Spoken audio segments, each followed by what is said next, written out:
Buenas tardes, chicos. Vamos a avanzar lo que viene siendo la ficha clínica de anestesia. La ficha clínica de anestesia, a diferencia de otros semestres, el anterior semestre sufrió ciertas modificaciones. Habían ligeras incoherencias, ¿no?, que los mismos estudiantes fueron observando, y es por eso que no es la misma que tal vez antes circulaba en los grupos de WhatsApp. Yo les mandé una y es esa la que les estoy proporcionando igual de forma física, ¿ya? Para manejar esta ficha se ha tratado de poner facilidades para que al momento de administrar una dosis solo usemos esta ficha. Antes se usaba una ficha más de auxiliar, por así decirlo, o alguna hojita blanca para hacer esta forma. Todo el tiempo así en esta forma, digamos. Pero nos vamos a dar cuenta que con esta ficha se va a poder más o menos viabilizar o agilizar el trabajo en la clínica, ¿ya? Entonces todo empieza donde dice ficha clínica, examen práctico, ¿ya? ¿Todos tienen novela hoja o alguien falta? Ya. Entonces donde dice examen preanestésico, simplemente el primer cuadro en general es lo que ya habíamos visto en las clases virtuales, ¿no ven? Nombre, edad, canino, si es felino, hembra, macho, el peso del animal, el índice de condición corporal, la frecuencia respiratoria, frecuencia cardíaca, pulso, tiempo de lleno capilar, todo lo que ya habíamos visto, ¿no ven? Tal vez lo único que todavía no vamos a avanzar hoy es la categoría ASA o riesgo ASA, ¿ya? Eso es lo único que tal vez nos faltaría de este recuadro, pero todo lo demás tengo entendido que está claro, ¿verdad? ¿O alguien tiene alguna duda? Ahora, de cómo tomar, digamos, frecuencia cardíaca, en qué posición, ya eso lo vamos a ver en la parte práctica, ¿no? Y vamos, cada uno va a ir viendo tal vez alguna falencia de que no se escucha o no está latiendo, así, pero movemos bien el estetoscopio y realmente hay un latido normal, ¿ya? Antes de esto, ¿por qué, digamos, se realizan grupos de 4 o 3 personas? ¿Por qué no de 5, de 6? ¿Por qué no de 10? Así, ¿no? Los grupos, más que todo en la materia, van a dividirse principalmente en 4 funciones, ¿ya? Hay 4 funciones al momento de hablar en la parte quirúrgica. No es lo mismo la parte clínica que la parte de cirugía, ¿ya? Los grupos en la parte quirúrgica vamos a tener 4 funciones. Vamos a tener el primero, el primer cirujano. Vamos a tener el segundo cirujano.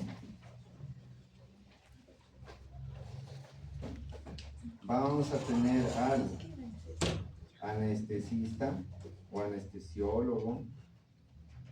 Y vamos a tener al enfermero.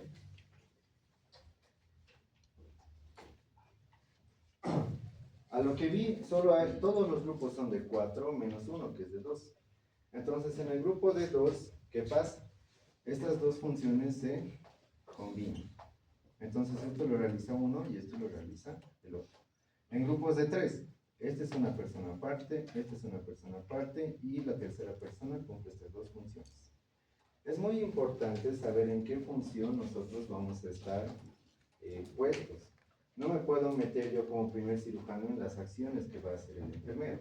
Puedo llegar a asistir, colaborar y todo eso, pero hay que considerar que en la parte de quirófano, en la área blanca, no podemos estar ayudando a canalizar al pelo, agarrando y luego con ese mismo pelo entrar al quirófano y operar así.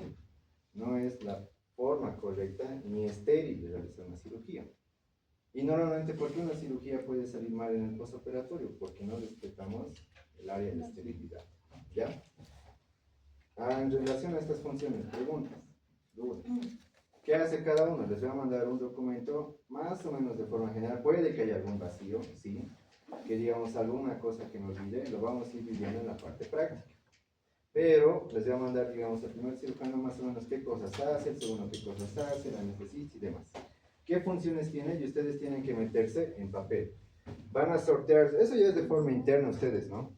Tal vez el primer día a X persona le toca ser primer cirujano, entonces a la siguiente cirugía le va a tocar ser enfermero.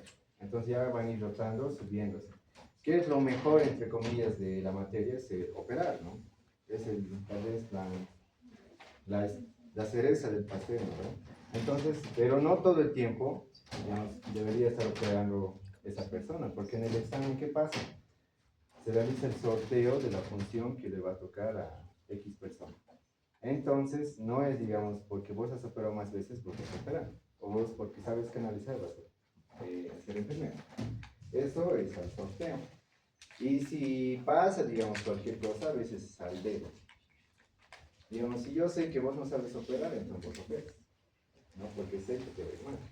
Pero vos tendrías que saber, porque en la parte académica los preparamos para eso, ¿no? ¿Alguna pregunta tal vez hasta acá?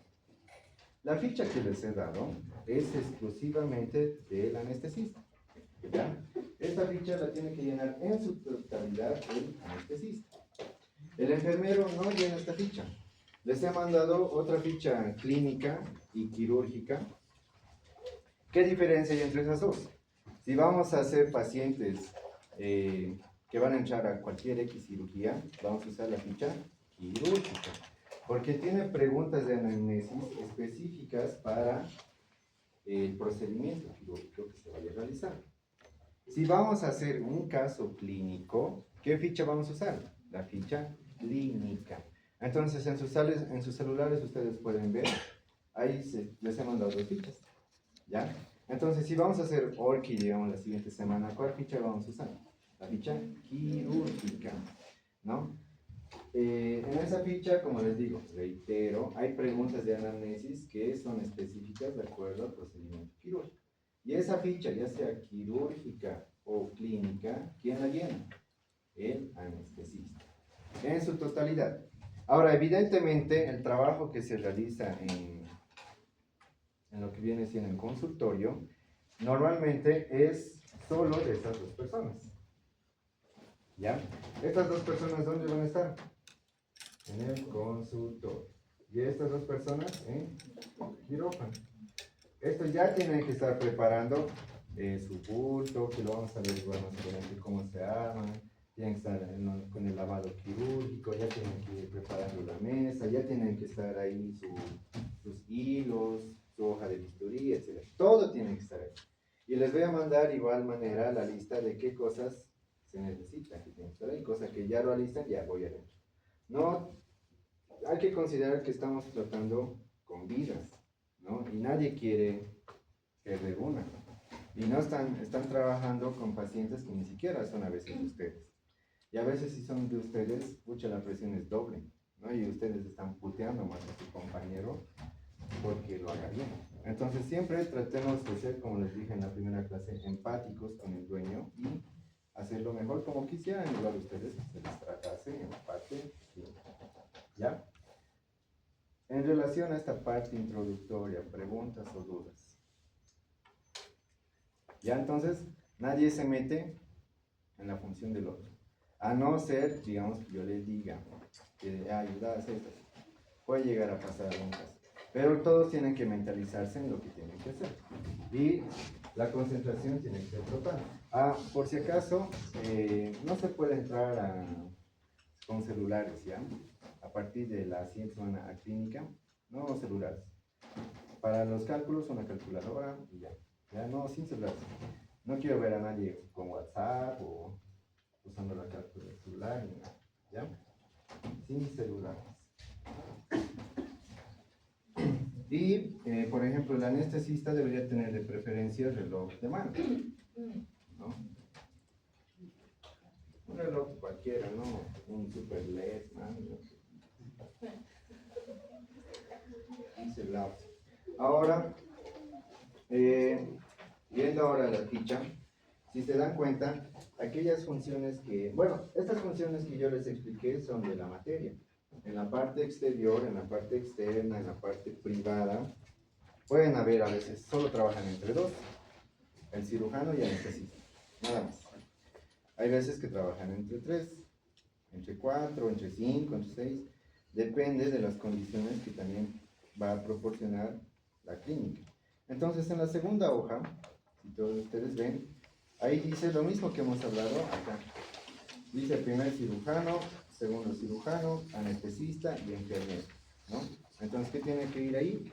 Los nombres de las personas que intervienen en cada función. Porque en función a esto, de igual manera voy a revisar cómo es que han trabajado en la parte práctica. ¿Ya? Hasta ahí, dudas. Muy bien. Entonces, vamos a repasar rápidamente lo de la dosis administral.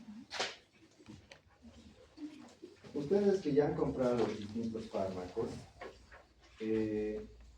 y les he pasado la tabla de dosis de todos los medicamentos. Nosotros pesamos en kilos, en libras, en gramos. ¿En qué pesamos? ¿En qué unidad? Kilos, ¿ya? Es lo primero. O sea, solo es poner al paciente en la balanza, ver el número y anotar, ¿no ven? Entonces, la dosis, en mayoría de los casos, tal vez alguno hay un error en el Excel, pero todos están en esta concentración, ¿no ven? En miligramos en kilogramos.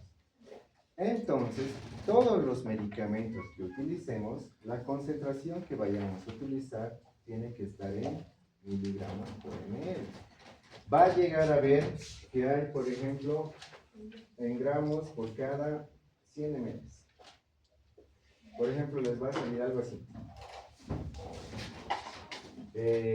Esa concentración de 1 gramo en 100 ml se podrá reemplazar directamente aquí. No, por obvias razones de que la unidad no es la misma. Entonces, ¿qué tienen que hacer? Mentalmente ya transformar esas unidades en miligramos por ml.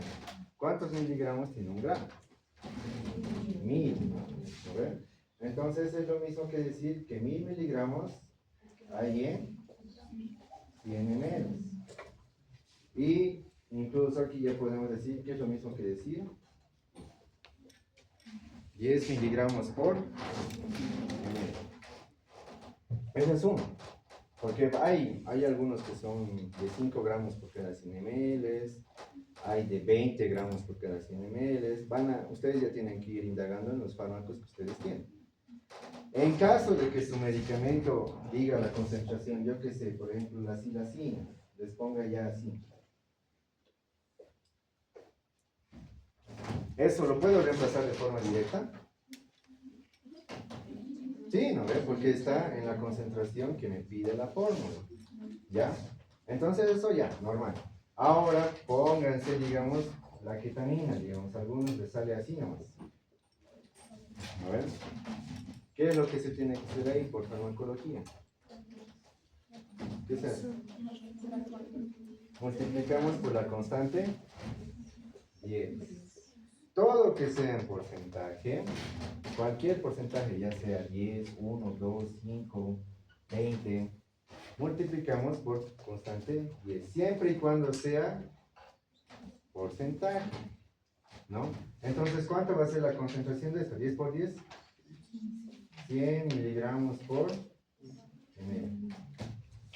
Entonces, ya tenemos todo en las unidades que necesitamos.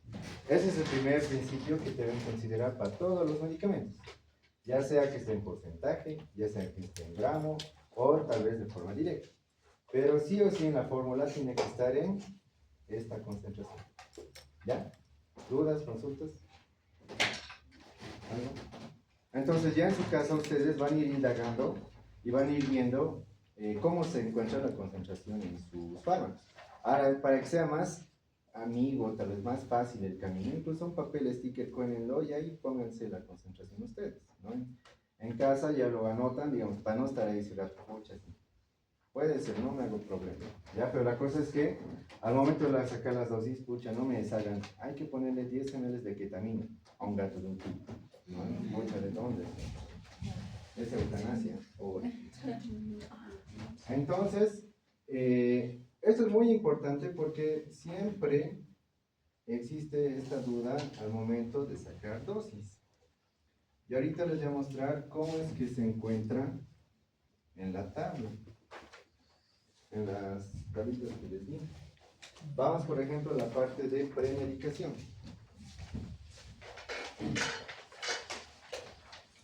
En premedicación, ¿qué dice? Esta tabla es bien didáctica. O sea, les dice, ni siquiera tienen que memorizarse la dosis. La dosis está ahí. Hay rangos, hay márgenes.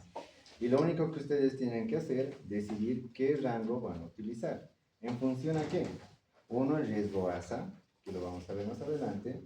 Y obviamente la evaluación clínica que vamos a realizar al momento en el consultorio. ¿Ya? Entonces, acá dice DA. ¿No ves? D.A. ¿Qué significa DA? Dosis administrada. ¿Ya? DA quiere decir dosis administrada. Nosotros vamos, allá al lado están las dosis, ¿no ven? El intervalo. Entonces, ¿qué se hace? De ese intervalo, nosotros vamos a decidir una dosis en función a lo que ya les dije anteriormente, al examen clínico que vamos a realizar. Supongamos, van a ir anotando, ¿ya? Para que sea más aplicado. Vamos a suponer que tenemos un perrito de nombre Rocky. ¿Ya? Entonces, este perrito se llama Rocky. Tiene una edad de 7 años. Si es Rocky, digamos que normalmente es nombre de perrito, canino. Si es Rocky, normalmente macho. Peso. Vamos a suponer que este pacientito pesa 12.7 kilogramos. 12.7 kilogramos. Tiene un índice de condición corporal de 3, que es lo ideal. Una frecuencia respiratoria de 24. Una frecuencia cardíaca de 96. Un pulso de 90. Un tiempo de relleno capilar de 2. Las mucosas, es en relación al color de las mucosas rosadas. Una temperatura de, yo qué sé, 39.1. Los nódulos linfáticos se encuentran normales. Tiene un reflejo toxígeno positivo. ¿Positivo es bueno o malo? Bueno, hemos dicho que es fisiológico. Mientras que un reflejo toxígeno negativo es ya patológico. ¿Ya? En categoría ASA vamos a decir que tiene categoría ASA 2. Entonces con un círculo lo marcan.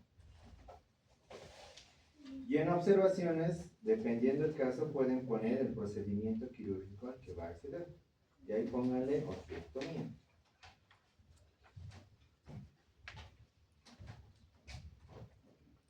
Observación, paciente de ingreso a orquiectomía, si en resumen, o RH, depende. ¿Ya?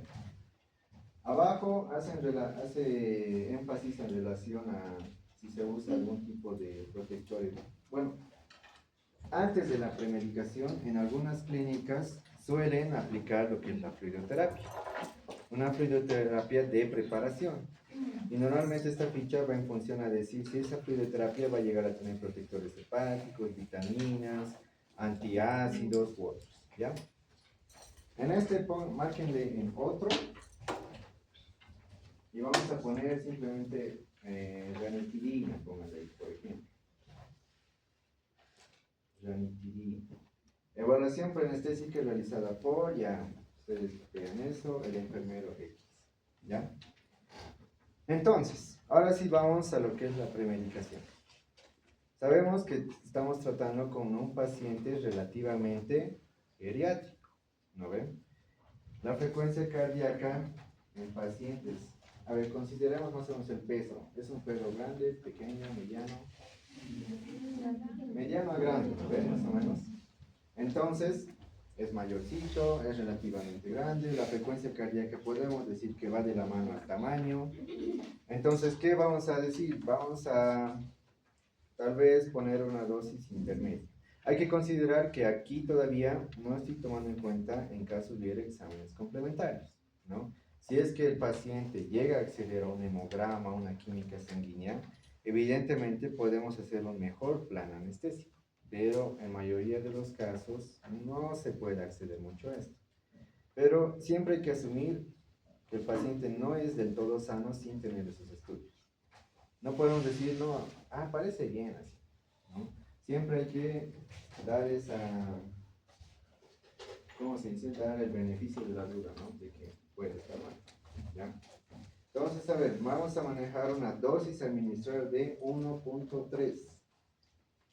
1.3, ¿qué cosas? Miligramos por kilogramos. ¿Cómo se encuentra? En la fórmula.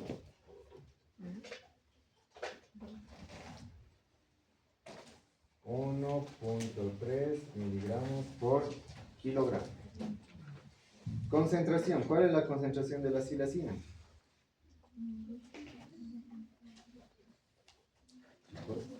¿2 qué? 2%. Entonces, ¿aquí cómo sería? 20. La concentración es de 20, ¿qué cosas? Miligramos por ml. Y si se dan cuenta ahí, al lado donde dice esa casilla blanca, la concentración en qué unidades está? Miligramos por ml. Por esa misma razón les estoy molestando, por así decirlo, que estén lo mismo. Entonces ya nota 20. ¿Qué dato más necesitan para sacar la fórmula? Acá. Peso. ¿El peso lo tienen anotado? Sí. Entonces, ¿cuánto era? ¿El peso va a variar? No, en el mismo día acaso va a variar. Tal vez cuando le quiten los testículos, pero después no. Entonces ya tienen todo, ¿no ven? Entonces ustedes, ¿qué es lo que hacen? Ya tienen los datos acá, aplican la fórmula y el resultado directamente en ml lo ponen en la casilla que está vacía, al lado. ¿Cuánto les sale?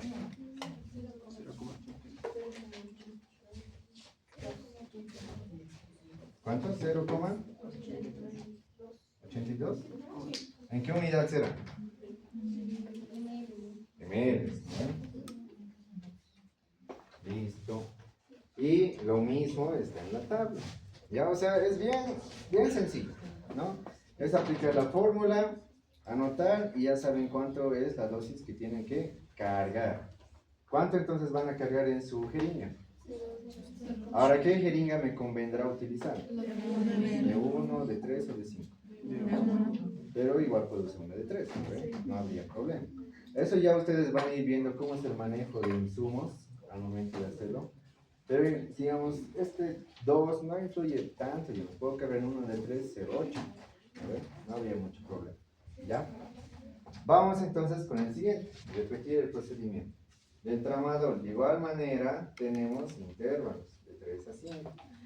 Supongamos que vamos a utilizar la mínima de 3. ¿Ya? Anotan ahí, 3 miligramos por kilogramo. ¿Cuánto es la concentración del tramador? 5%. Pero llevado a esto, ¿cuánto sería? 50. Entonces anotan 50 miligramos por ml. ¿Y qué más les falta? ¿El peso cambia? No. Entonces, otra vez consiste en aplicar la fórmula. Entonces acá tú, peso por dosis divide entre concentración. ¿Cuánto les sale? 1. 0,76. Entonces anótenlo. 0,76 ml. Y lo mismo. Antes de preparar las jeringas, digamos, que van a cargar, siempre se saca primero las dosis. Pónganse que ustedes han sacado una jeringa de 1 ml y le han marcado como silacina, pero en la dosis les ha salido 1,5 ml. No, pues van a gastar el mismo en vano y otra vez, ¿no ven? Entonces, ¿qué es primero? Saca las dosis. Les doy el visto bueno yo de 100 y ahí recién ya pueden empezar a cargar, ¿ya? Porque me tienen que mostrar sí o sí esta ficha para que yo les dé el visto bueno y puedan proceder con la carga. Y en la segunda hoja hay un espacio que dice firma, ¿ya? Ahí tiene que ir mi firma por el doctor. Entonces el doctor y yo vamos a revisar, vamos a decir si procedo o no procedo, ¿ya? Listo, ¿hay alguna pregunta, duda? Simplemente estamos aplicando la fórmula. A ver. En esta misma tabla tenemos la vía de administración, ¿no? Estos medicamentos pueden administrarse vía intramuscular o intravenosa. Dependiendo cuál vía vamos a nosotros escoger, vamos a subrayar o marcar con un redondo la que vamos a administrar. De preferencia, lo que yo manejo es que siempre hay que canalizar al paciente sin premedicar. ¿Por qué? Porque en la clínica no siempre les van a llegar pacientes, o sea, directos para premedicar y canalizar. Puede que llegue un perrito intoxicado, ¿no? Que esté un poco mal, que haya comido tal vez chocolate, pero no lo van a premedicar para canalizar, ¿no ven? Entonces tenemos que aprender a canalizar sin la necesidad de premedicar, ¿ya? Y un dato muy importante que es la hora en la que se va a administrar el medicamento. Ahora, hay dos formas de administrar estos medicamentos. Normalmente se aplica en ese orden, 1, 2, o sea, primero la silacina y segundo el tramadol, ¿ya? Hasta con números está el orden, ¿no ven? Entonces, al minuto, bueno, a la hora que ustedes vayan a administrar la silacina, el anestesista, ¿de quién es la función esto? El anestesista. Entonces, le dicen, ya enfermero, vos premedicalo, pon la silacina y tiene que ir administrando de forma lenta el medicamento. Y apenas le esté administrando, ¿qué tiene que poner? La hora en la que se va a administrar. Algo que hay que considerar acá es que al momento de cargar eso, sí o sí, de preferencia, hay que hacer una dilución 1 en 5. ¿Qué quiere decir esto? Que este 0,82 yo le tengo que añadir, si este va a ser 1/5, yo necesito acá 4/5 ¿de qué? De la solución que estemos administrando. Puede ser suero fisiológico, puede ser suero Ringer, lactato, puede ser glucosado. Pero en mayoría de los casos, en pacientes sanos, la solución de primera línea que utilizamos es el Ringer normal o el suero fisiológico, ¿ya? El lactato y el glucosado es en casos bien especiales, ¿ya? Entonces, ¿hasta cuánto tendremos que diluir esto?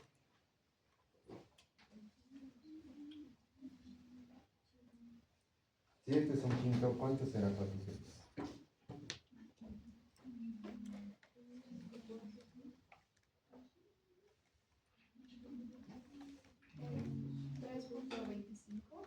Ya, entonces tenemos que aumentar. ¿Qué quiere decir esto? Este de acá va a ser el medicamento. ¿Y el otro qué va a ser? El suero. Entonces aquí ya varía algo, porque no solo usamos una jeringa de 1 ml, ¿no ven? ¿De cuánto ya va a ser? De 5. Voy a cargar ese 0,8 y sobre eso lo voy a diluir. ¿Por qué la dilución? Porque normalmente, bueno, pasa y no pasa, digamos. Hay veces que X estudiante, digamos, carga este 0,82 y ya no, el paciente vomitando, está convulsionando, con sus temblores, con su ataxia, y no queremos que suceda eso, ¿no? ¿Se puede administrar el 0,82 solo? Sí, no es una restricción, digamos, que tenga que ser diluido, pero tiene que ser una administración lenta, de poco a poco. Pero muchas veces, a veces se les va la mano por desesperación y el paciente está ahí poniéndose pies y todo, y dice, no, pues. Entonces, de preferencia, diluimos. Una vez diluimos, homogenizamos, como una vacuna, ¿no? Antes lo vacunan, tal vez. Entonces tenemos que homogenizar esto y luego ya podemos administrar, ¿ya? No hace que el medicamento pierda su efecto por la dilución, porque esta cantidad de acá se va a cambiar. No, de igual manera va a ingresar, ¿ya? Esto principalmente solo para la premedicación, ¿ya? La dilución más que todo para la premedicación. La parte de inducción y la otra hoja que dice mantenimiento, ahí sí vamos a manejar más que todo las dosis originales, ¿ya? Sin diluir. Pero la premedicación sí hay que tener mucho cuidado, ¿ya? ¿Se entiende?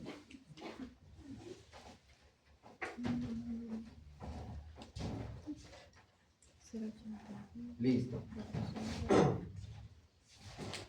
Continuamos y vamos analizando la ficha, qué es lo que dice después. Después de premedicación, ahí con negrilla está marcado, dice post-premedicación, monitoreo 1 a 2 minutos después de la administración. 1 a 2 minutos después de la administración del tramador. Ojo que, digamos, anotamos a la 1:30, digamos, ¿no? Hemos administrado. Pero no significa que a esa hora he terminado de poner todo de golpe, ¿no ven? Porque yo estoy 1:30 empezado a poner la silacina. Primera, así, lento. Detrás de eso he puesto el tramador, lento igual. Pero ahí pónganse que han pasado unos 3 minutos. Entonces pasan esos 3 minutos, recién yo monitorizo. ¿Qué cosas? Frecuencia cardíaca, pulso, frecuencia respiratoria, el tiempo de llenado capilar, el color de las mucosas y la temperatura. La premedicación normalmente se realiza en prequirófano, ¿ya? Todo el examen clínico se realiza en consultorio. Normalmente la premedicación en prequirófano. Y el paciente entra sí o sí, inducido y en plano anestésico a quirófano recién, ¿ya? Si el paciente no está inducido y no está en plano anestésico, no entra a quirófano. No puede entrar un paciente que está ahí levantando la cabeza, que está con los ojos abiertos, que las pupilas bien dilatadas, no puede entrar.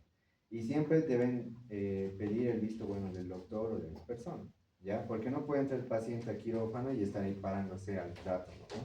Tiene que estar en plano anestesia, ¿ya? Hasta ahí, ¿alguna duda? ¿Duda, consulta? Muy bien. Después de eso, entre la premedicación y la inducción debe haber un lapso máximo de 5 a 7 minutos. ¿Qué quiere decir eso? Entre lo que yo he administrado la premedicación y en lo que yo voy a hacer la inducción, o sea, hasta que yo aplique midazolam o ketamina, cualquiera de esos, ¿cuánto debe pasar máximo? 7. A ver, mínimo 5, ¿no? ¿Por qué? Por farmacología saben que los medicamentos cuando se combinan generan sinergia, ¿no? Y esta sinergia permite potenciar la acción de los medicamentos para generar en este caso ¿qué cosa? Anestesia, ¿ya?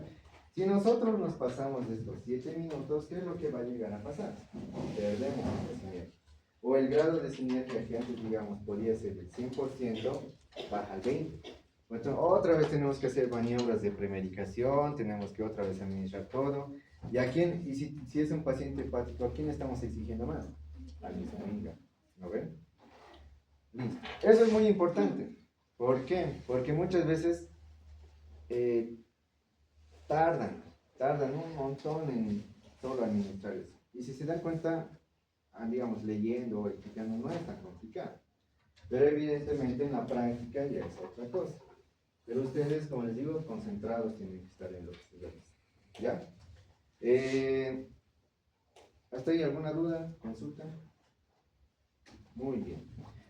En la parte de inducción, tenemos 2 planes para llegar a inducir. Ambos tienen benzodiazepinas, ¿no? Pero vamos a tener el midazolam y del otro vamos a tener diazepam. Ahora, en palabras así fáciles y sencillas, ¿cuál tiene una mayor acción al momento de generar anestesia? El diazepam. El diazepam te lo va a tumbar así.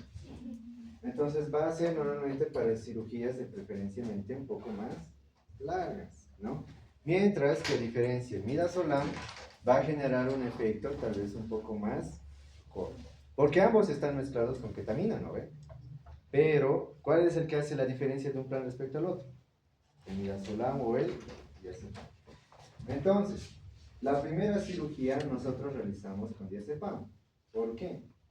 Porque están aprendiendo, ¿no? Entonces, evidentemente, la cirugía no es complicada, es hasta en 2 minutos y ya está.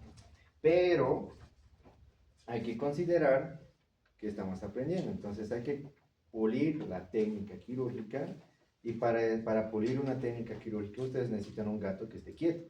¿No ven? No van a estar en plena cirugía, que se estén moviendo, aullando, gritando. Es feo para el animal. ¿Ya?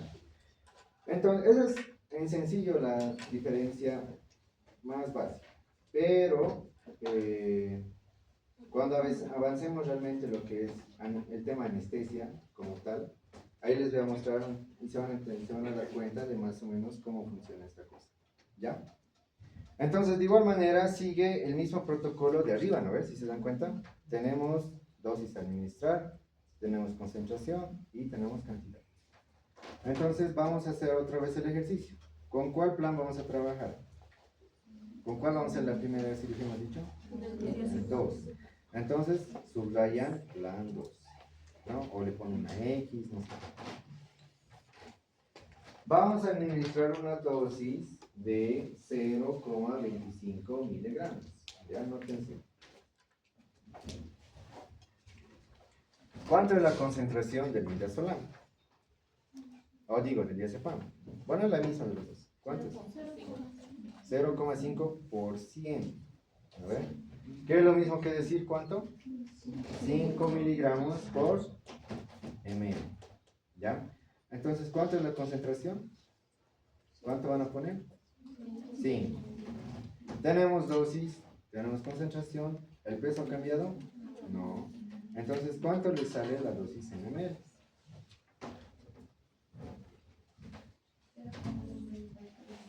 ¿Cuánto? 0,63. ¿Eso se le sale a los demás? Ya, entonces anotan 0,63 ml. ¿Ya? Hacemos el mismo ejercicio con la ketamina. ¿Ya?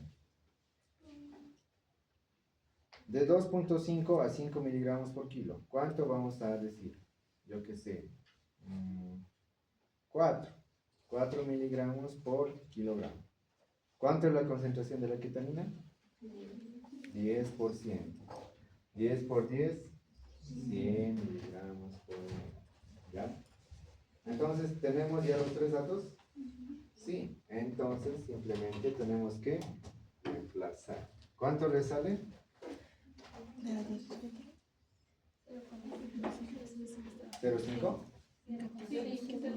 Entonces anota 0,5. Listo. Ojo, algo igual que quiero que entiendan. Ahorita lo estamos haciendo por parte, ¿no ven? Pero antes de administrar todo, las dosis ya tienen que estar de todito. De premedicación, inducción, antibiótico, analgésico, todo. Y después simplemente ya es administrar y hacer el seguimiento de las constantes fisiológicas. Pero antes de eso ya tienen que estar todas las dosis en las hojas. ¿Ya? De igual manera, vamos a poder administrar en forma intramuscular o intravenosa. Pero esta administración, ¿cuánto tiempo después de la premedicación tiene que ser?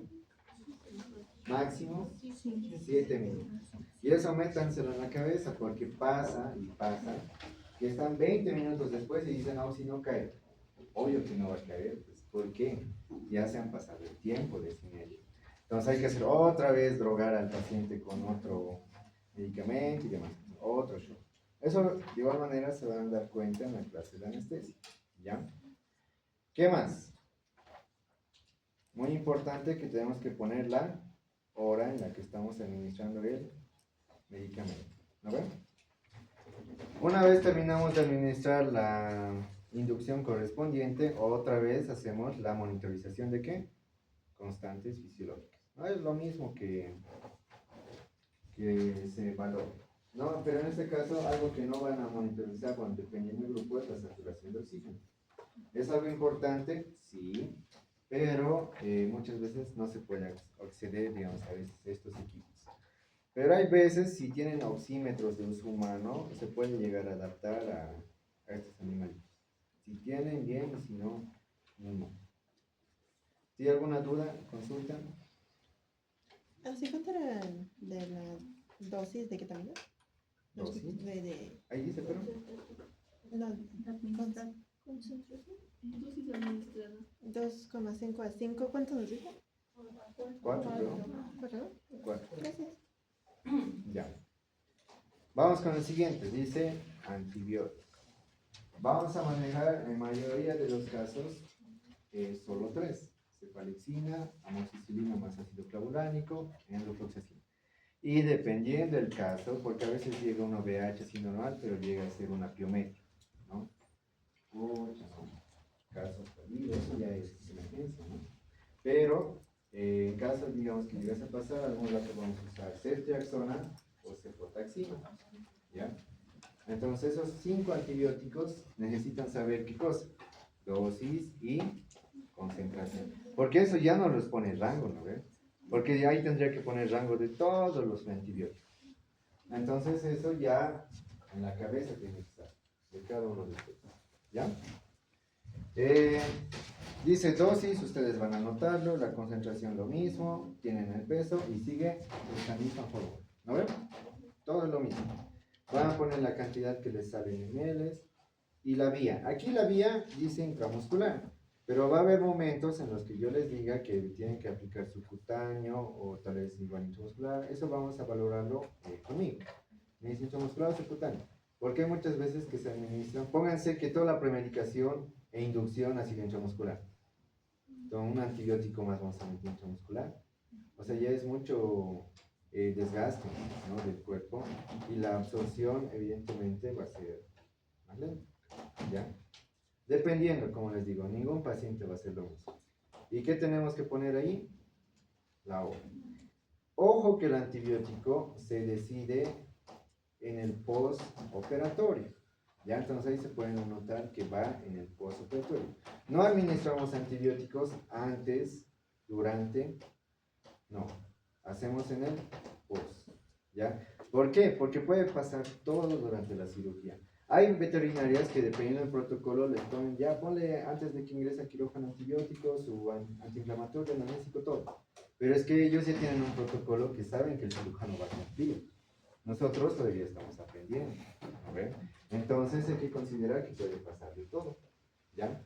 Normalmente el antibiótico de preferencia, por así decirlo, para tejido es la cefalexina, en mayoría de los casos, ¿ya? Pero, como les digo, depende del caso, cómo nos vaya a salir la intervención quirúrgica, ¿ya? Dentro de lo que viene siendo analgésico, tenemos 2. Dipirona. ¿Cuál es el otro nombre de la dipirona?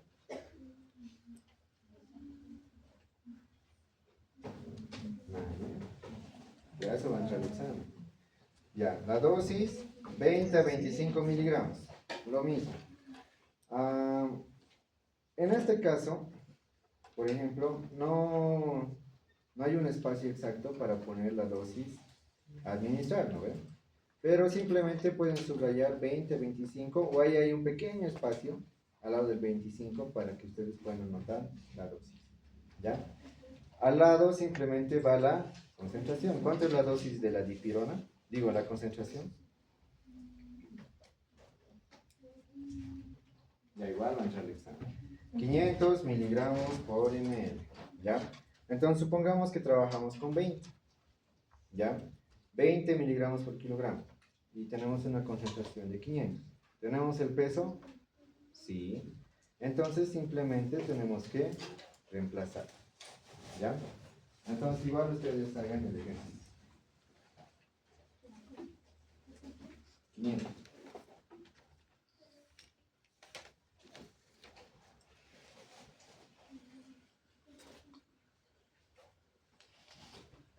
¿Cuánto le sale? ¿Cuánto te sale decir? ¿Qué? 0.15. 51. Allá 0.5 le sale. Ya, entonces anota. ¿Ya? La dipirona de igual manera puede ser intramuscular o alguna vez intravenosa, dependiendo del prospecto del medicamento, ¿ya? De igual manera, la hora. Ahora, en relación a los analgésicos, no quiere decir que se administra dipirona intoxicante, se hace una selección. Bueno, a lo que yo fui viendo, y igual leyendo un poco de farmacología, El meloxicam es más que todo un analgésico músculo-esquelético, ¿no? Y la cirugía de esterilización es una cirugía musculoesquelética o de tejido blando. Evidentemente sí vamos a hacer, bueno, en las castraciones no se hace el corte del músculo como tal. En las OVHs sí se hace la intervención, pero normalmente de la línea alba. Y la línea alba no tiene la inervación ni irrigación suficiente para generar este dolor que puede hacer el efecto del meloxicam, ¿ya? Evidentemente el meloxicam puede llegar a funcionar como analgésico sistémico, o sea, general. Puede tratar el dolor como general y ya. Pero no es un analgésico específico del tejido blando. Porque ¿dónde hacemos la ligadura? En el pedículo ovárico. Entonces este es tejido blando. Hacemos en el cuello uterino, en el cuerpo uterino. Esto es tejido blando. Y normalmente, ¿cuál es el analgésico predilecto de tejidos blandos? El metamizol, o también llamado dipirona, ¿ya? Entonces, en mayoría de los casos, ¿qué es lo que utilizamos? Dipirona. No en todos, o sea, no es que el oxidice, si en algún rato sí se puede usar meloxicam, no es que no. Pero cada uno igual va a generar su criterio y su fundamento de por qué utiliza X medicamento, ¿no? Entonces ustedes igual van a ir leyendo, viendo, y les voy a dar, digamos, igual esa tarea para que ustedes se den cuenta de cómo es que realmente actúan estos medicamentos. ¿Ya? Si hay alguna duda, consulte. La dipirona es un AINE, es un corticoide. ¿Qué tipo de medicamento es? ¿Un opioide? ¿Es un opioide? ¿Sí? Es llamado pseudoaine, ¿ya?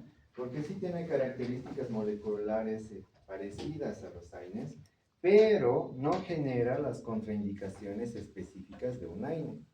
El meloxicam es un AINE, ¿ya? Pero este es un AINE, o sea, es de la familia como tal, ¿no? El otro, el meloxicam, digo, la dipirona es como el primo, por así decirlo, ¿ya? Entonces, ¿qué pasa si nosotros, por ejemplo, una consideración que se toma con los AINES, ya sea el meloxicam, el ketoprofeno, el calprofeno, entre otros? ¿Qué es lo que pasa? Una de las contraindicaciones que llega a generar es que pueden llegar a generar úlceras gástricas. Y normalmente, o intestinales, normalmente los pacientes que llegan a clínica siempre son con gastroenteritis, toditos, porque la alimentación en La Paz no es buena. Y estos pacientes que llegan así gratis, por así decirlo, normalmente son alimentados por el agua, con el desecho de la comida, con grasa, y normalmente en mayoría de los casos que tienen gastritis, gastroenteritis. Entonces, es una de las razones más por las cuales yo no utilizo tanto meloxicam. ¿Por qué? Porque yo voy a potenciar mucho más esa contraindicación en el paciente, ¿no? Entonces, ¿qué es lo que yo prefiero?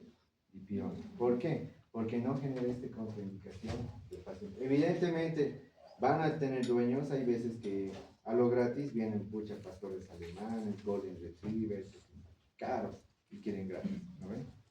Ellos, si sabemos realmente cómo se encuentra la alimentación y todo eso, se puede usar meloxicam y otros. Ya. Aquí vamos a, bueno, dice abajo de esto anestésico local, ¿no ven? El anestésico local normalmente se utiliza para lo que viene siendo orquiectomías, ¿ya? ¿Qué anestésico local tienen ustedes en sus medicamentos? Lidocaína, a ver. Entonces, de preferencia, ahí ya lo van anotando, lidocaína para el anestésico local. ¿Qué dosis van a llegar a utilizar?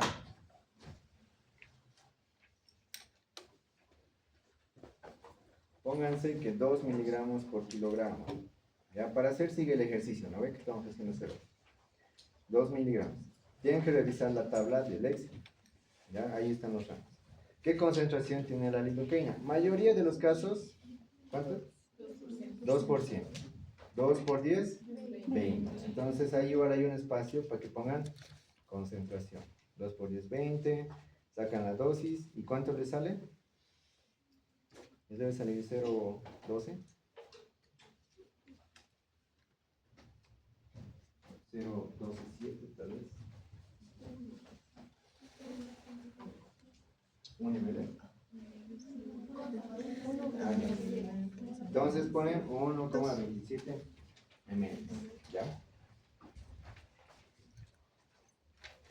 Aquí, o sea, estas hojas les dan para que rayen. Ya esto es para que ahí rayen o en su cuaderno igual, digamos, complementen.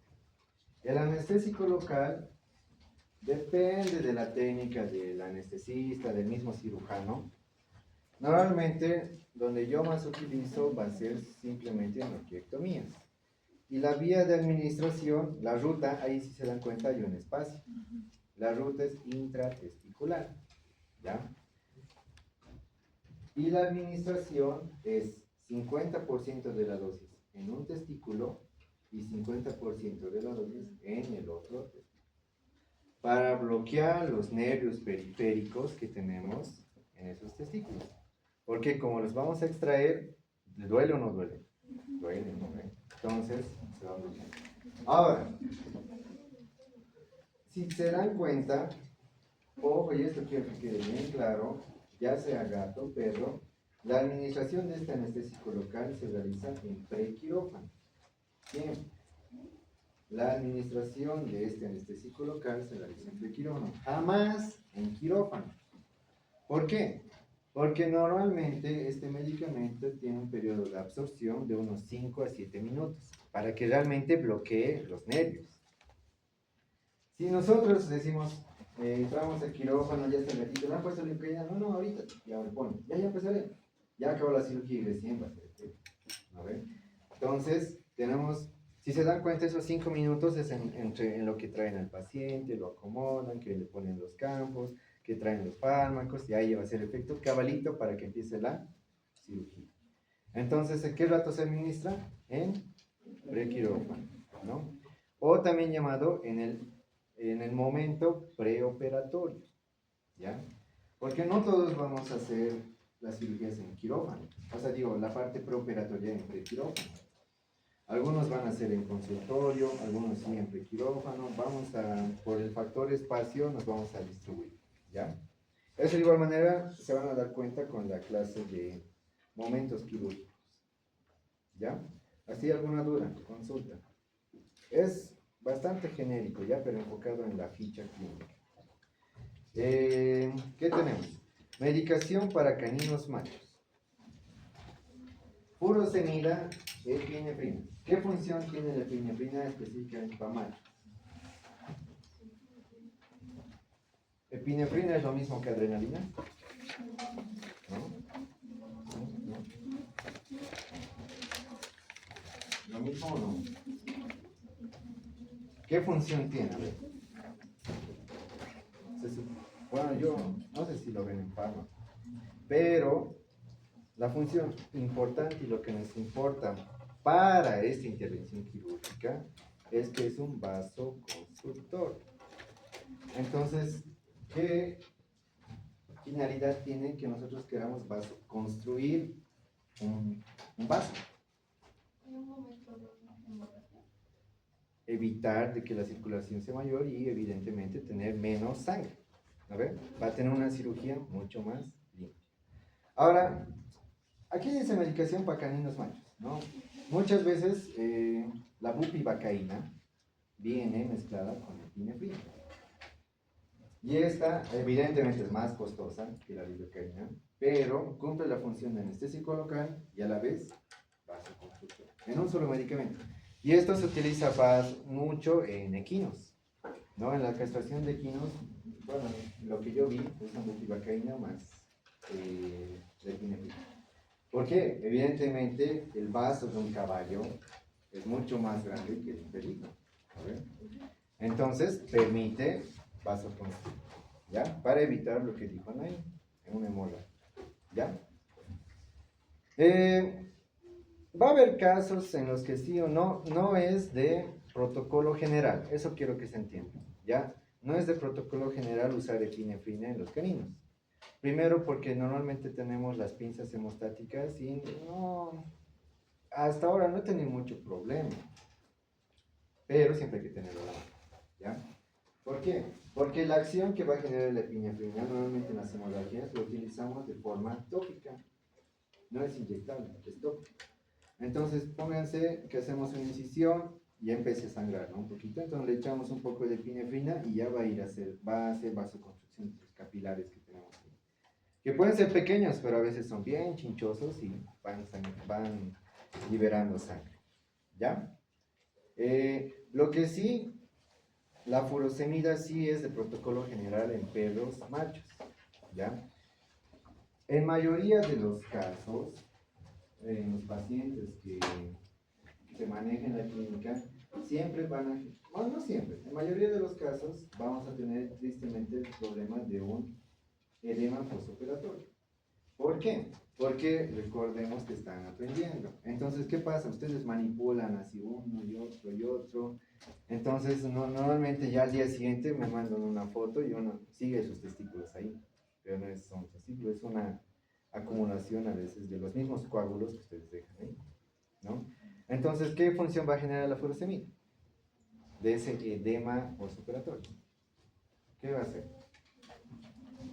¿Qué hace la furosemida? ¿Qué es? Es un diurético. Entonces va a evitar de que tengamos esta acumulación de líquido en esta cavidad. Entonces esto les genera más tranquilidad a ustedes y también a nosotros. ¿Qué es lo malo entre comillas? El paciente va a orinar más, evidentemente, porque la furosemida no escoge, ya solo voy a liberar el líquido acumulado en los testículos. No, libera todas. Entonces va a tomar más agua, va a orinar más de lo normal, y va a decir, ¿es normal? Sí, por ahora. Porque la administración de la furosemida en caninos machos es durante 3 días. ¿Ya? ¿Cuál es la dosis? Está ahí. 2 miligramos por kilogramo. No es la única, igual hay intervalos, pero de forma genérica, por así decirlo, vamos a administrar eso. Ojo que esto es para perros machos. No se usa mucho en gatos. No he visto la verdad que existe este problema, pero si llegase a ver, ya tenemos igual la opción para poder generar. ¿Ya? ¿Así alguna duda? Consulta. Entonces, ya sabemos más o menos qué cosas vamos a realizar en el preoperatorio. Una vez ya realizado todo esto, vamos a ingresar a quirófano. Pero a quirófano tienen que ingresar todos estos medicamentos de emergencia. Como su nombre lo dice, de emergencia. Puede que ni utilicemos, pero si pasa la emergencia, ¿qué pasa? Si no hay los medicamentos, estamos jodidos, ¿no? Entonces, tenemos que, de preferencia, tener las dosis. Cosa de que si se necesita cargar, administrar. ¿Ya? Entonces ahí tenemos, por ejemplo, la atropina, la yombina, la misma epinefrina, que en este caso ya no se usa como vasoconstructor, ¿no? Si se utiliza de forma intravenosa, ¿qué función va a tener la epinefrina?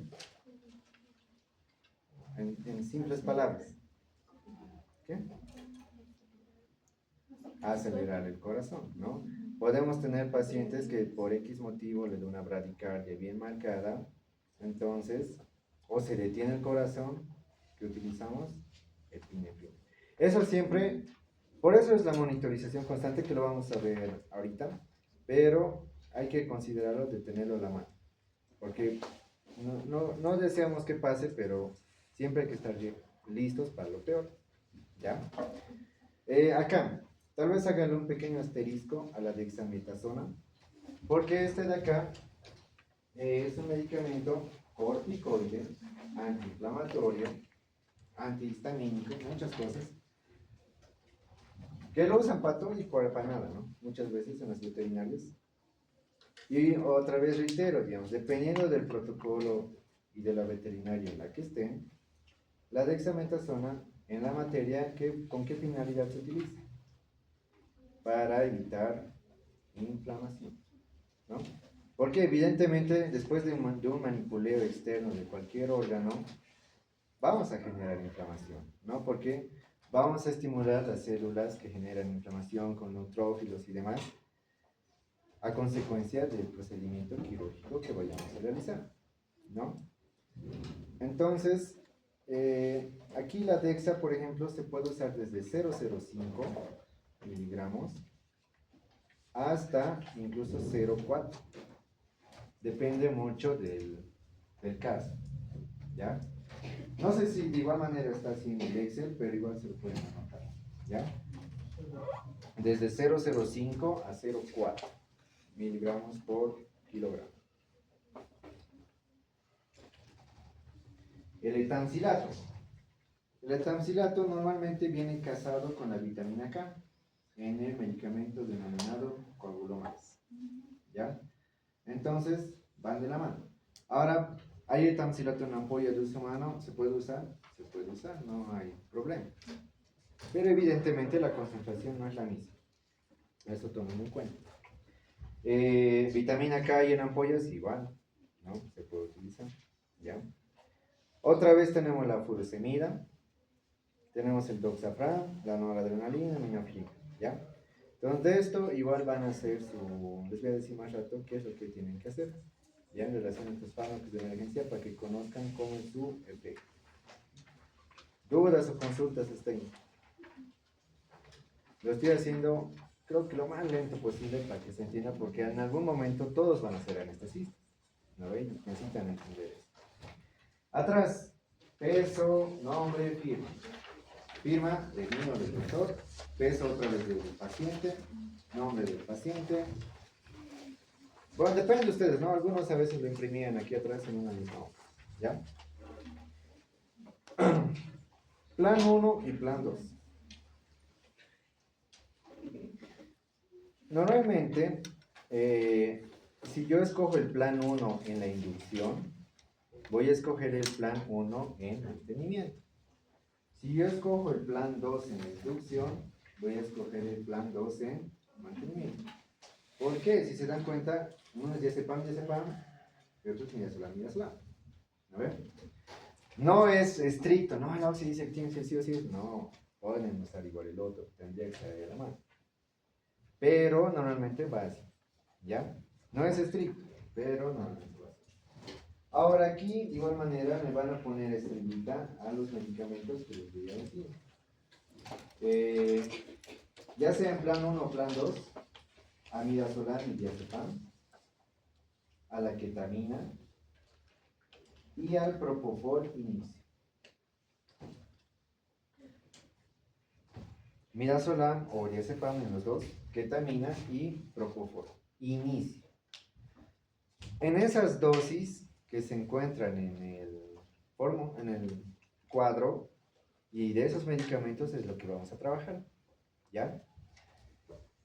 Dependiendo del caso, algún rato tal vez usemos silacina, propofol de mantenimiento, lidocaína, que normalmente se utiliza en bolos de infusión, ¿ya? O anestesia de infusión. Que cuando estamos, ¿qué quiere decir eso? Que en el microgotero echamos todos los medicamentos y eso va a entrar. Entonces no hay necesidad de administrar constantemente anestesia. Entonces le va ingresando y todo el tiempo el paciente está durmiendo, ¿ya? Si es que se logra llegar a eso, les enseño y no hay problema. Ustedes, es una alternativa más de anestesia, ¿ya? Pero, como les dije, en mayoría de las cirugías, ya sea Orki, gato, pedo, OVH, gato, pedo, vamos a utilizar midazolam, diazepam, ketamina y propofol, ¿ya? Vamos a continuar, digamos, con el ejercicio. Estamos con el 2, ¿no ven? Ya. Entonces, diazepam, pónganle 0,25. Ketamina, este es mi criterio, ¿ya? Pueden ustedes ir generando uno a lo largo de la materia, pero yo en mantenimiento, la dosis que yo normalmente uso de ketamina siempre es 5. No me gusta mucho manejar 6, 7, 8 hasta 10. ¿Por qué? ¿Cuál es la dosis máxima que se puede llegar a administrar a un paciente en un día sin hasta generar intoxicación? ¿Cuánto es lo máximo? Porque estos son márgenes, ¿no ven? Porque aquí ya hemos, pónganse que ya hemos administrado 5 en la primera hora. Y para mantener, tengo que aumentar, ¿no ven? Pero ¿cuánto es lo máximo que se puede llegar a administrar a un paciente sin la intoxicación? Ahí se nota que es hasta 33 miligramos por kilogramo día. ¿Qué quiere decir eso? Que yo puedo utilizar, supongamos que utilizamos dosis de 5 miligramos. ¿Hasta cuántos bolos podría utilizar si el máximo es 33? A ver, 6 por 5, 30. Entonces, ¿cuántos bolos de 5 puedo utilizar? 6. Ya en el último digo, no, este último tengo que calcular con cuánto, con 3 miligramos. No, normalmente no se llega a tan largo nivel, pero si llegase a pasar, entonces ya tenemos que usar otros anestésicos, pentobarbital, solo propofol tal vez, ¿no? ¿Cuál es el máximo que se utiliza de propofol? Porque aquí dice de 1 a 4, pero 4 es el máximo, no. La mayoría de las veterinarias a las que fui, la dosis, digamos, máxima que utilizan, que incluso ni se llega, es de 8 miligramos, kilogramo día, ¿ya? De propofol. Entonces, ¿qué quiere decir? Si yo trabajo con 1 miligramo, ¿cuántos bolos puedo tener de propofol? 8, ¿no ven? Entonces, eso lo tienen que tener en mente bien marcado, ¿ya? Por ejemplo, de la silacina, ¿cuánto es? Normalmente solo lo utilizan hasta 2 miligramos. Por eso si se dan cuenta, ahí su margen dice 1.7, ¿no ven? Y aquí dice 0.2. Entonces a lo máximo que llega normalmente es de 1.9 por ahí. En mayoría de los casos no pasa más. Puede haber algún caso excepcional, sí, pero no debe repetirse constantemente. Normalmente los fármacos de mantenimiento son ¿cuáles? Ya sea una benzodiazepina, ketamina y propofol, ¿ya? Entonces nosotros usamos los márgenes de propofol de 1 a 4, ¿ya? Entonces hemos dicho diazepam con 0.25, ketamina, les dije, según mi criterio, con 5, y el propofol ya ustedes deciden. Vamos a asumir que en este caso 1. ¿Cuánto es la concentración de diazepam? ¿Cuánto era? Ya lo tenemos, ¿no ven? 5. La concentración de ketamina, 100. ¿Y del propofol? 10 miligramos por ml, ¿no ven? Entonces eso lo anotan, sacan sus dosis en ml y tal. Y de igual manera, acá tiene la hora. A ver, entonces sí o sí, súper importante anotar la hora en que se está administrando.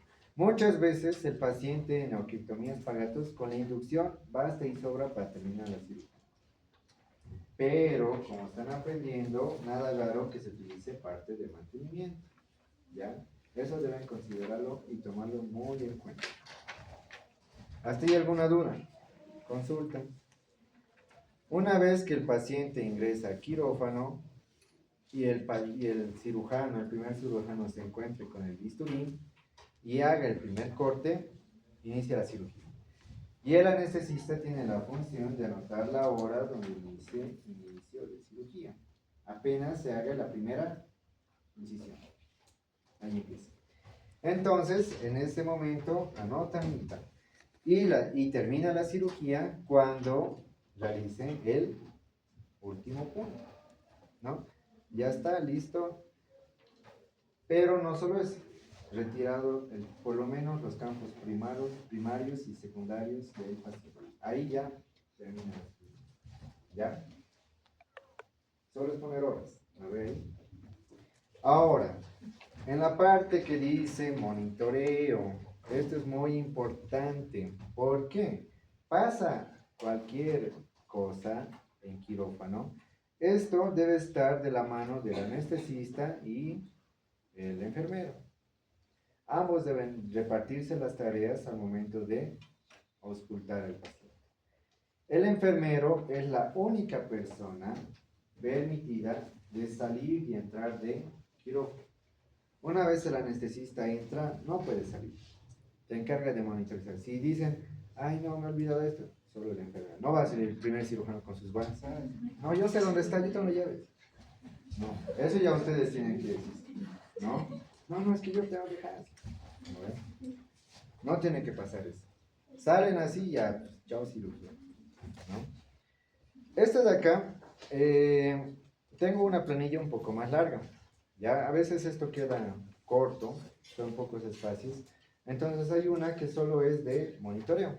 Les voy a pasar, de igual manera lo imprimen y ahí lo pueden ir llenando. ¿Qué es lo que tienen que hacer? Monitorizar cada 2 a 3 minutos. Sí o sí, cada 2 a 3 minutos. Tienen que monitorizar todo lo que está acá. Frecuencia cardíaca, frecuencia respiratoria, el tiempo de relleno capilar. ¿Es complicado eso?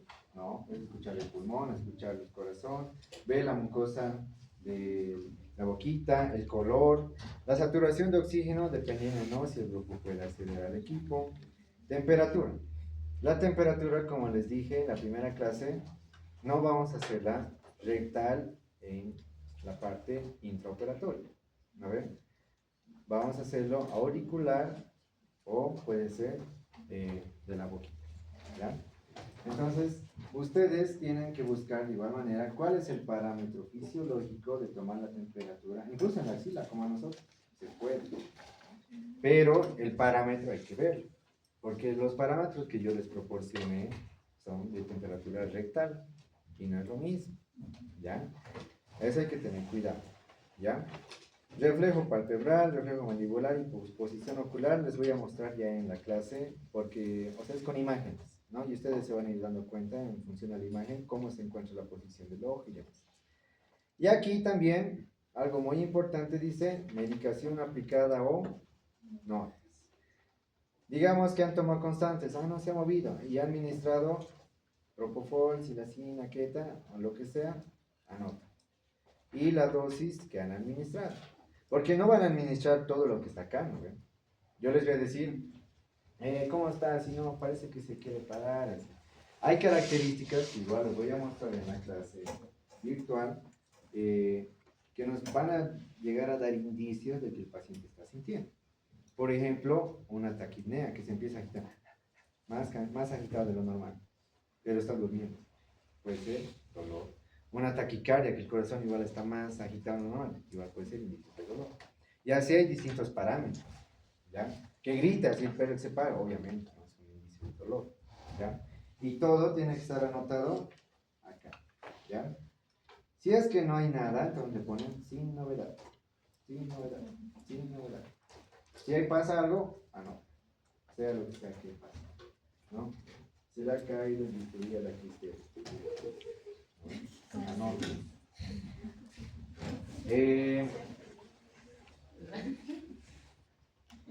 Total de volumen de fluido administrado. Esto igual es importante, muchas veces no se realizaba, pero bueno, yo considero importante saber cuánto de líquido se está administrando al paciente.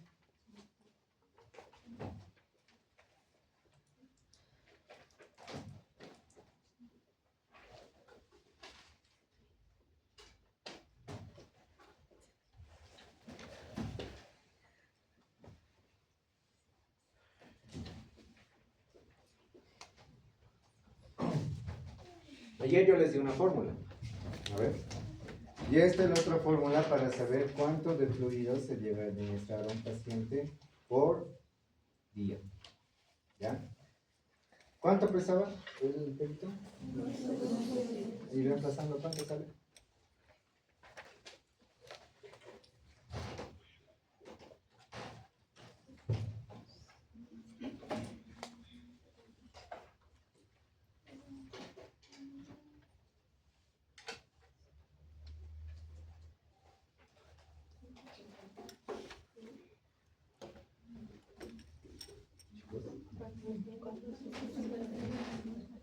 ¿400? ¿Punto 5? 451. Ah, ya, eso. 451 ml día, ¿ya? Por si acaso. Esto es lo que es se debe dar supuestamente en un. Esto es la fórmula para fluidoterapia, de igual manera para mantenimiento. ¿Ya? Hemos dicho que hay tres, ¿no ven? ¿Cuáles son? Uno es el RED, ¿no ven? Que es lo mismo que mantenimiento. El segundo, ¿qué era? Respondan, nos voy a tarea. ¿Qué era el segundo? Nada. Ya. Entonces, para la siguiente semana, deben repetir 100 veces las tres cosas que debemos considerar para fluidoterapia y con sus fórmulas pertinentes. ¿Ya? Si no, no realizan la práctica. ¿Ya? Deben repetir 100 veces los tres parámetros que se considera para fluidoterapia con sus fórmulas pertinentes. ¿Ya? Está en el libro, en el manual clínico de perros y gatos, ahí lo pueden ver. Pero no me acuerdo si estaba esta fórmula. ¿Ya? Pero si no, tienen que añadir. ¿Ya? Entonces, esto es para mantenimiento. Hay que considerar que el paciente, en el mejor de los casos, no va a haber hemorragia. ¿No ven? Pero si es que hay hemorragia, eso es considerado una pérdida activa de líquido. Entonces hay que muchas veces estimar esta pérdida, y esto pasa más que todo en ovalhisterectomías para gatas y perritos. En orqui no pasa mucho, en gato peor. Normalmente solo se trabaja con esto. Ahora, ¿cuánto más o menos va a durar la cirugía? Ustedes van tanteando. ¿Cuánto tiempo les dijo que va a durar el doctor? 1 hora y media. La cirugía, no. Su tiempo de ustedes en la clínica. Entonces, ¿cuánto tiempo tienen, digamos, para hacer? Ya el primer día van a tener media hora. Media hora para hacer todo lo que es evaluación clínica, las dosis, media hora para la cirugía de la orqui y media hora en el post. Y ya tendrán que ir tranquilos todos. ¿No? En el mejor de los casos sale así, pero muchas veces no pasa así. Pero depende de ustedes que se pongan pilas, ¿no? Y que quieran obviamente lo mejor para el paciente. ¿Ya? Ahora, si vamos a suponer que dura...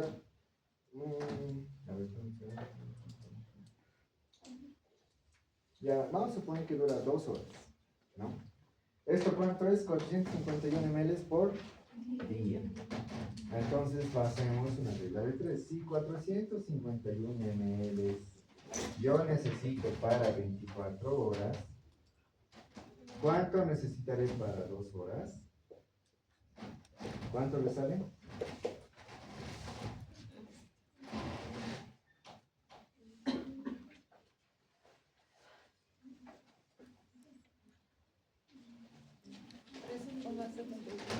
¿13? 37.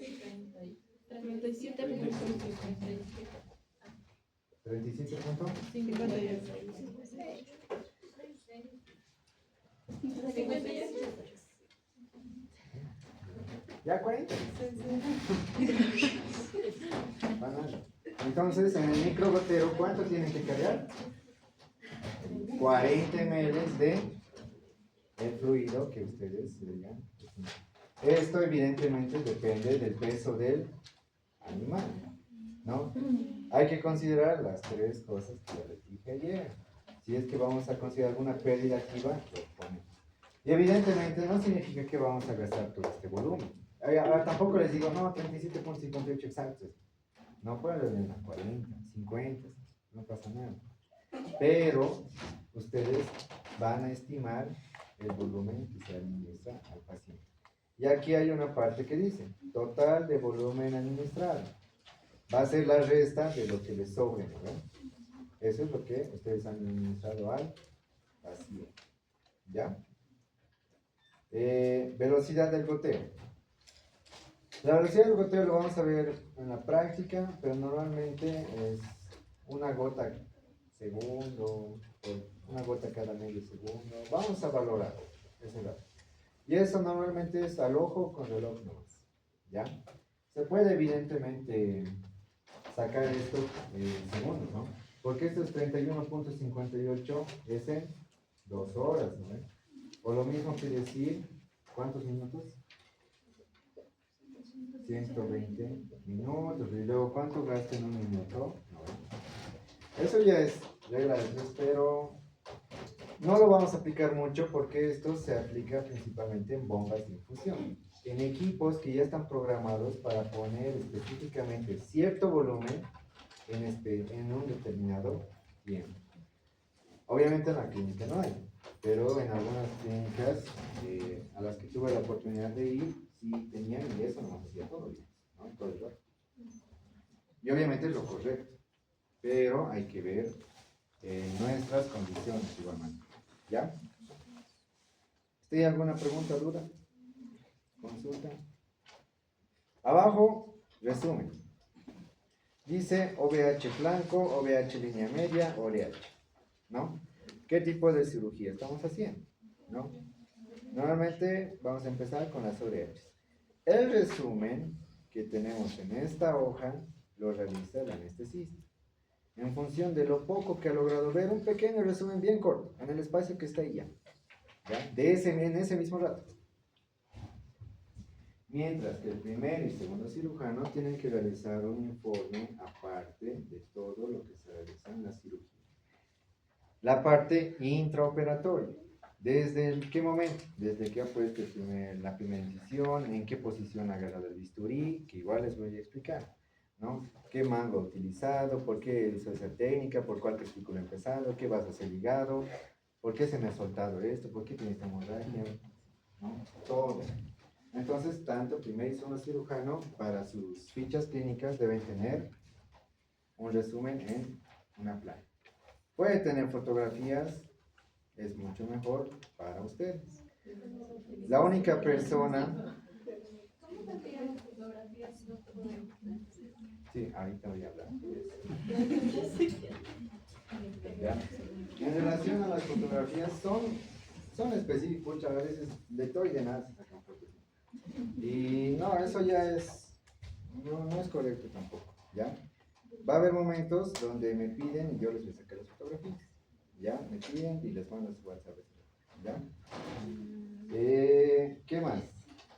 Primer cirujano, segundo cirujano, ya le expliqué, es poner los nombres de las funciones de cada uno. Responsable de la etapa de recuperación. El responsable de la recuperación es el enfermero, ¿ya? El enfermero tiene que estar monitorizando, apoyando al anestesista en la administración de los fluidos postoperatorios, de la fluidoterapia, de la medicación, del antibiótico, analgésico, antiinflamatorio, en función de lo que le diga el reporte del anestesista. Si le dice, no, ha habido una... Obviamente los 4 van a estar ahí, ¿no? Pero muchas veces el enfermero es un poco más desentendido de lo que pasa porque sale a veces, entra, está haciendo otras actividades. Entonces el anestesista es el que no se mueve, ¿a ver? Y el anestesista va a tener totalmente que entender la monitorización del paciente y en función de eso, sabes que ha habido una pequeña hemorragia, añadirle tonsilato, estas cosas más, así. O póngale un poco más de, yo qué sé, constituyentes como dextrovitan, así. Eso lo vamos a ir viendo después, ¿ya? Hora de extubación. Ya, en relación a esto, la intubación solo lo vamos a practicar con los grupos que realicen de forma rápida la inducción. Si tardan mucho, pues, mucho peor, pues para intubar vamos a perder tiempo. Pero si ustedes demuestran realmente ser eficientes al momento de realizar estas acciones, podemos intubar, desintubar, no hay ningún problema, ¿ya? Y para eso, de igual manera, es el bajalenguas, ¿no? Que les había pedido. No es complicado, ¿ya? ¿Qué más? ¿Sí se baja lenguas de madera normal que usan los médicos? Sí. Ya. ¿Qué más tenemos aquí? Ya. Lo que tenemos acá abajo es la monitorización postoperatoria, ¿no? Digo, en este caso, la monitorización postoperatoria ya llega a ser cada 5 minutos. Ya no es tan exigente, ¿no ven? Como en la parte intraoperatoria. Pero hay artículos que dicen que en mayoría de los decesos pasan después de que acaba la cirugía. No porque ya haya acabado la cirugía quiere decir que ya está, porque el paciente sigue drogado, sigue en plan. Entonces, tiene que ser igual una monitorización estricta, solo que el tiempo obviamente ya es un poco más prolongado.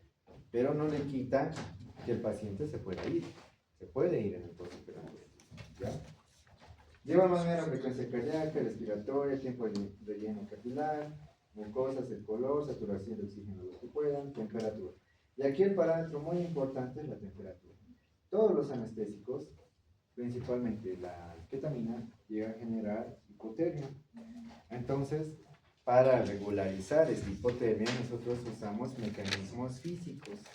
¿Cuáles son esos mecanismos físicos? Las bolsas de agua caliente, la estufa, para poder generar un ambiente más caluroso y que el cuerpo pueda absorber ese calor ambiental. ¿Ya? Notas, de igual manera, cualquier cosita que pase. ¿Ya? La administración de equipos, medicamentos y demás. Pero aquí abajo hay un espacio para aquellos medicamentos que son de postoperatorio. A ver, ¿cuáles van a ser los reconstituyentes que vamos a aplicar? Anapenaceno. El que normalmente siempre, obviamente les vuelvo a repetir, de acuerdo a lo que van a ir avanzando en la materia y si alguno ya ha hecho pasantías, varía dependiendo del criterio del médico actual. ¿Qué es lo que hago yo? Primero, lo que sí o sí aplico es Merceptón. Es un antitóxico. Recordemos que estamos intoxicando al paciente con las drogas y los anestésicos. Entonces tenemos que desintoxicar. Merceptón. Luego tenemos el hepatín. El hepatín, un protector hepático, ¿no? ¿Cuál es su ingrediente? A ver, más estrella del hepatín. ¿Otro también? El ingrediente principal, ¿cuál es? A ver, ¿cuál es, digamos, la magia, por así decirlo, de los protectores hepáticos? Es que la mayoría de ellos tienen componentes que la función principal que realizan es que son antioxidantes. Y estos antioxidantes pueden ser vitaminas, pueden ser aminoácidos o pueden ser otras moléculas. Por ejemplo, ¿cuál es la molécula más principal del hepatín? El ácido orótico. El ácido orótico es un excelente y potente antioxidante. ¿Por qué? Nosotros hacemos con los medicamentos y los anestésicos la oxidación de las células hepáticas. Entonces, ¿qué queremos evitar? Esta oxidación. Porque si se oxida una célula, se muere más rápido, ¿no? Y le quitamos vida útil a esta célula, ¿ya? Hemos dicho Merceptón, hepatín, dextrovitan. O, en el caso que tenga algún otro, el aminovit.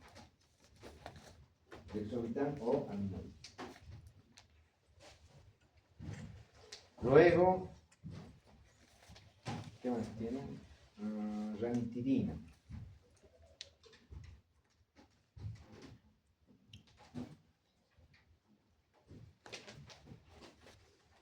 Solo en conejos, en caso que tal vez el caso de un conejo, entonces no hacemos caso de un conejito, pero solo en conejos utilizamos domperidona, ¿ya?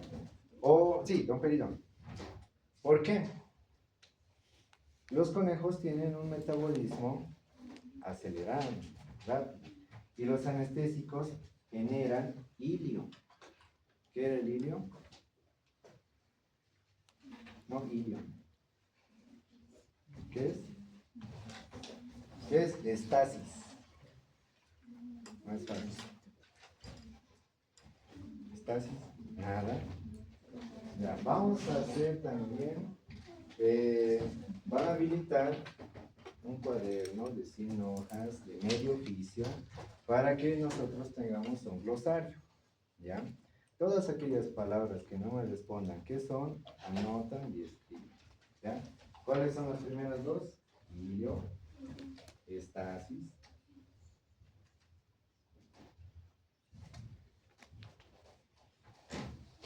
Y anotan la definición. ¿Por qué pasa? ¿Qué es peristaltismo?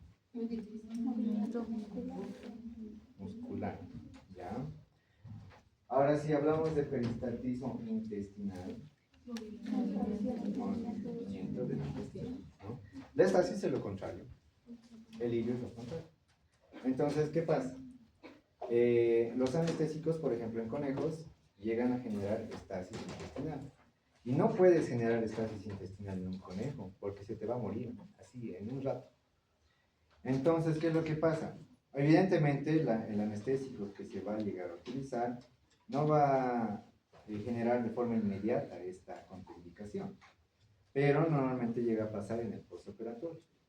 Entonces, ¿qué es lo que nosotros hacemos para evitar esta estasis intestinal?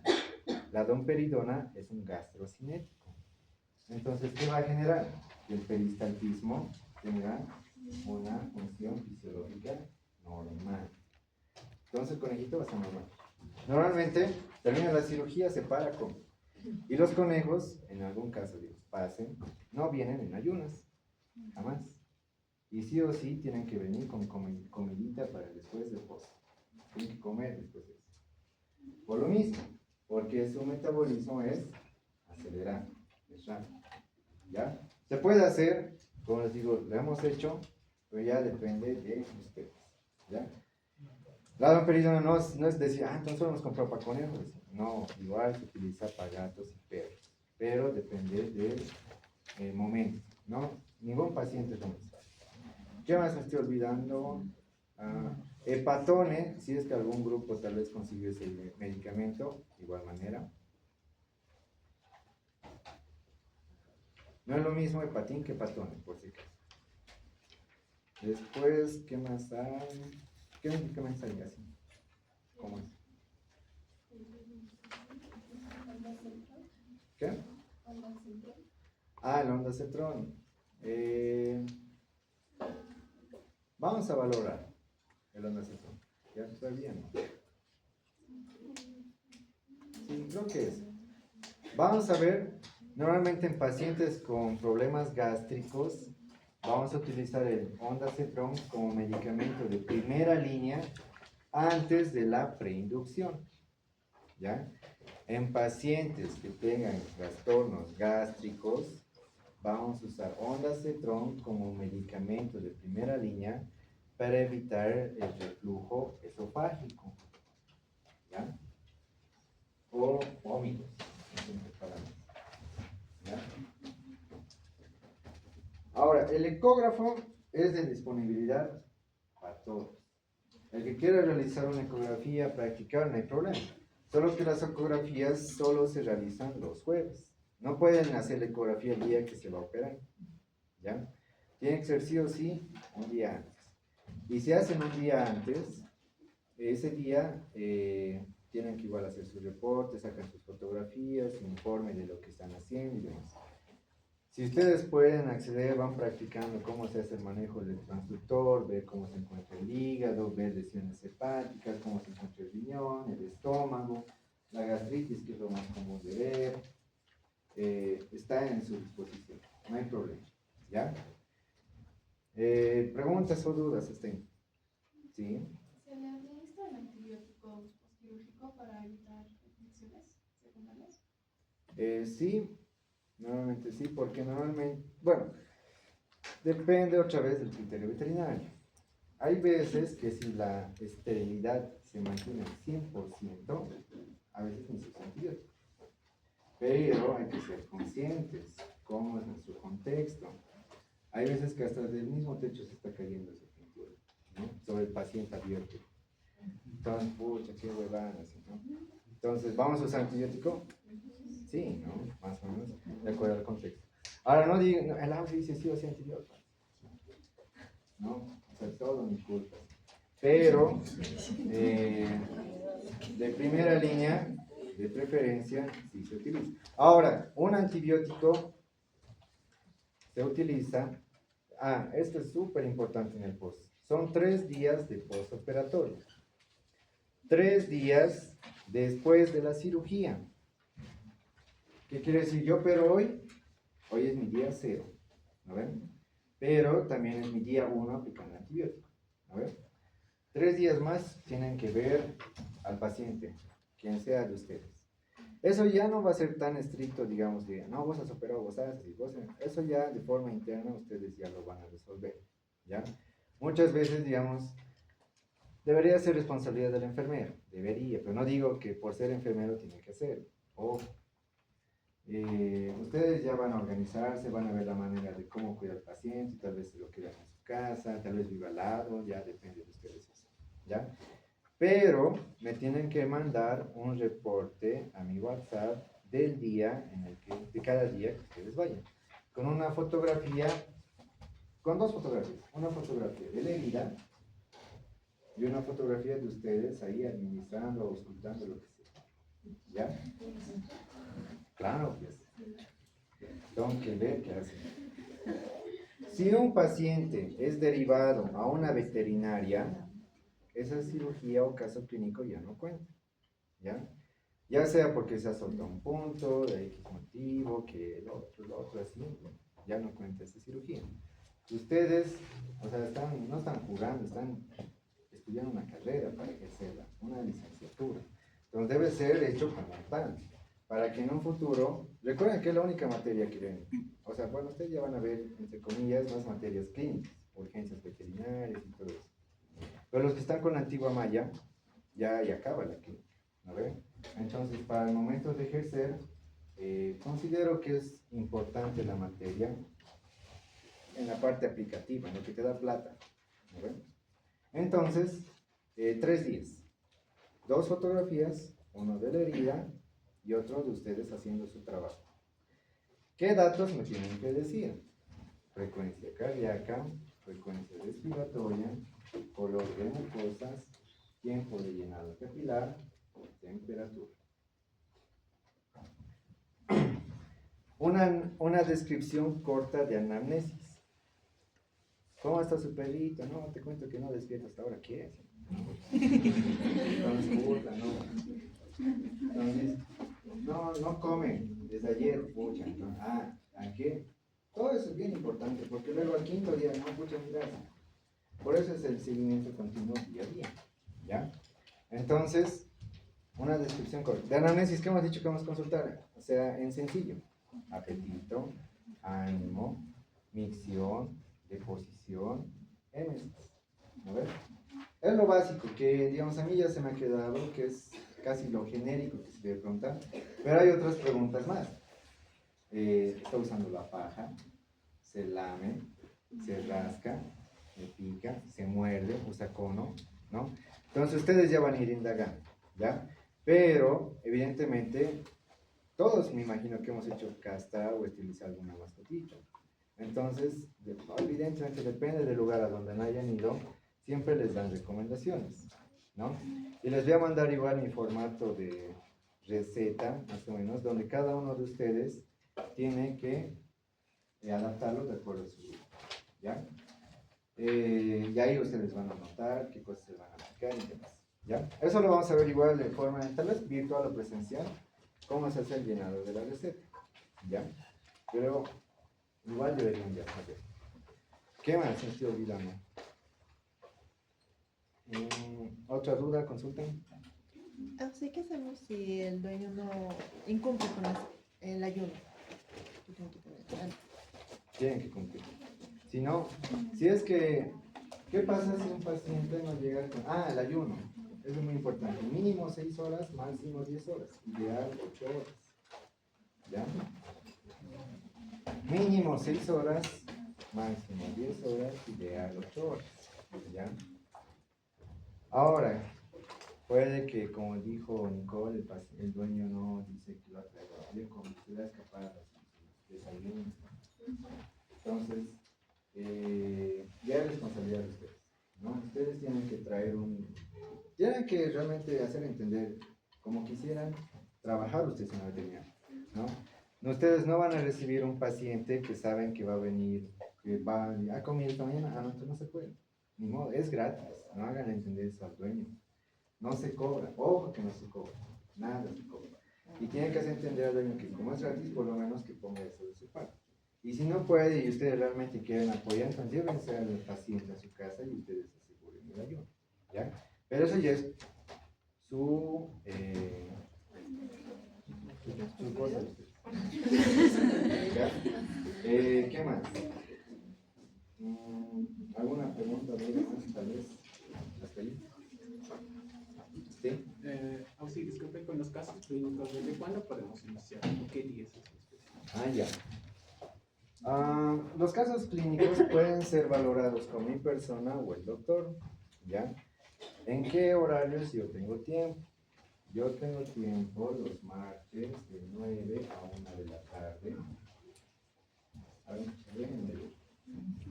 los viernes, evidentemente, todo el día, si así lo requieren.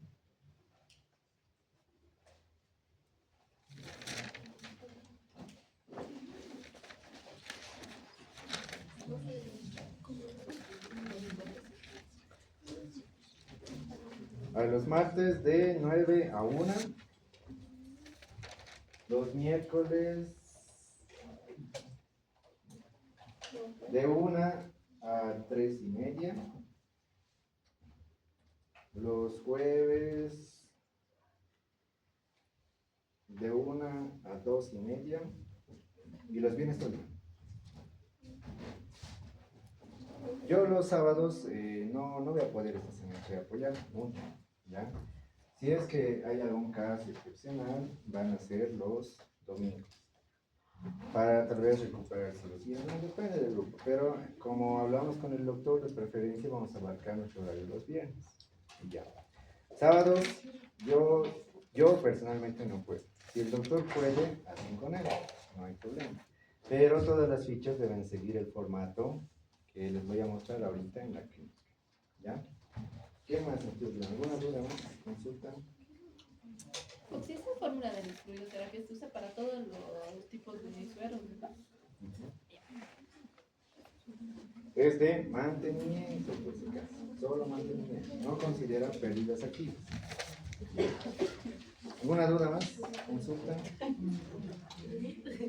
Ya, otra cosa que les quiero decir, saben que el contenido de la materia es bien amplio, ¿no? O sea, puede ser hasta una carrera sobre clínica y cirugía, ¿no?